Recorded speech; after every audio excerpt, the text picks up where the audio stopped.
Hello, my people. Welcome to Opa News TV, where we give you the latest news, gist, and updates. Do subscribe to this channel for more and more information. What we go bring you now.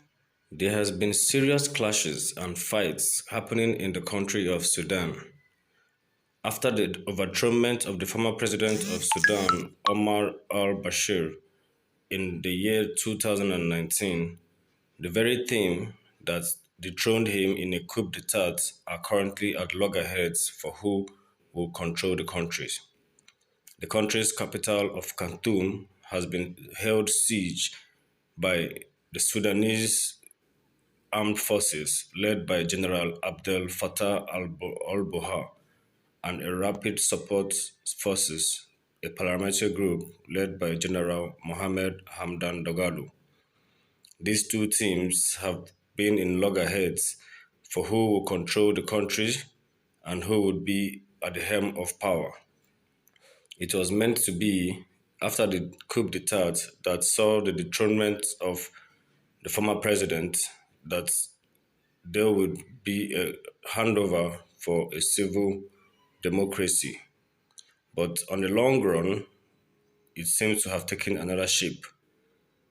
The country currently, who is fighting in the capital city of Khartoum, has had series of bombings, shootings, and destruction. Many countries, just like America, UK, and US, have actually evacuated their citizens. The fight and the clash, who has seen so much destruction in the country, has really put its nation in shambles.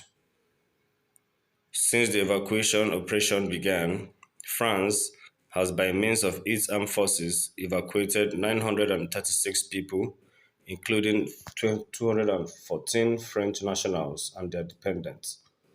The United Kingdom said 1,888 people had been evacuated on 21 flights, and it is no longer running evacuation flights.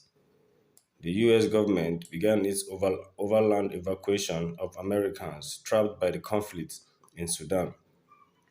Some 300 US citizens were bussed out with armed drone escorts in the first organized US effort to evacuate Americans there.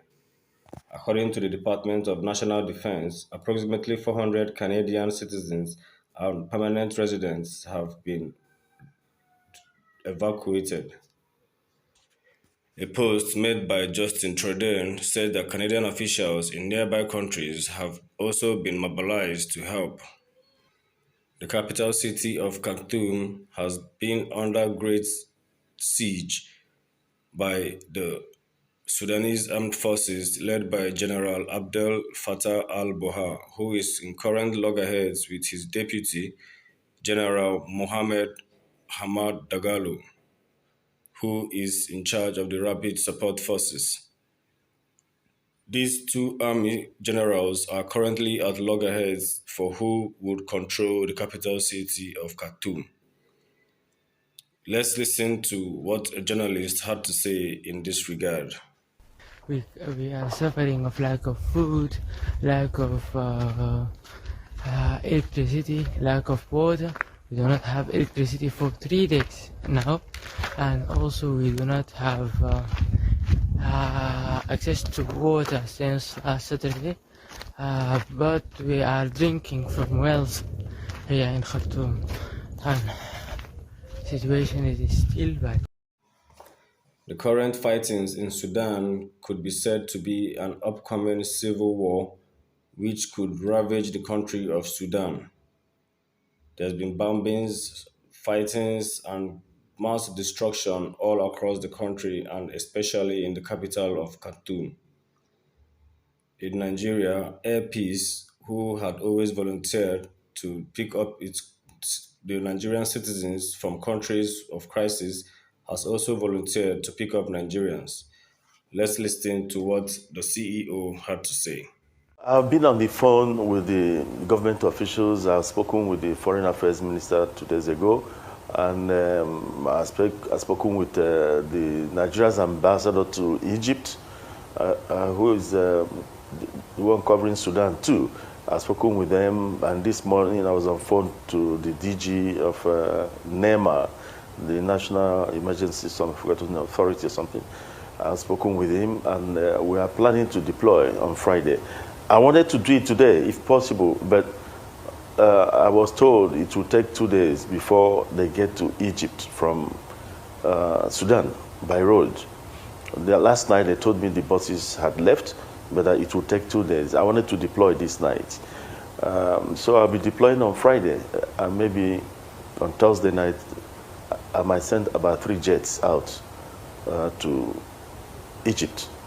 If possible, I just pray no country will delay us with overflight permit issues so that we can get there on time and start moving our people immediately. I may send in about 3 planes at a time. To ask, so all this one So the evacuation will take place. It will start on Friday.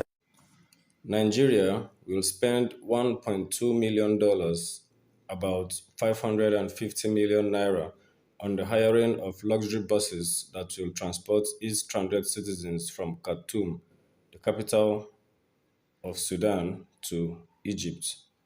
The citizens will then be airlifted from Egypt to Nigeria by Air Peace, who had volunteered to pick the stranded citizens and bring them back home. The mobilizations had been made, but students who also came out to say that they had been stranded had this to say. Before we started this journey, we have to go on several fighting. Can you even imagine that we are stuck in this desert for 5 hours? Like we don't know the situation we have. We don't have water. Our money has finished. Can you even imagine? And they said the vehicle drivers, they said they are not moving their bus. They said they are not moving their buses because they don't give them money. Which type of budget is this one? Look at this place. We are stuck in desert. We don't even have compass. We don't know the way we are. We don't know the place we are. Everything has finished. We are done. We don't have anything. We don't have anything. We don't have bus. We don't have anything. We don't have compass. We even know our location. We're in an unknown environment with a very big danger. Look at this place. Don't take us to this place. Why is Nigeria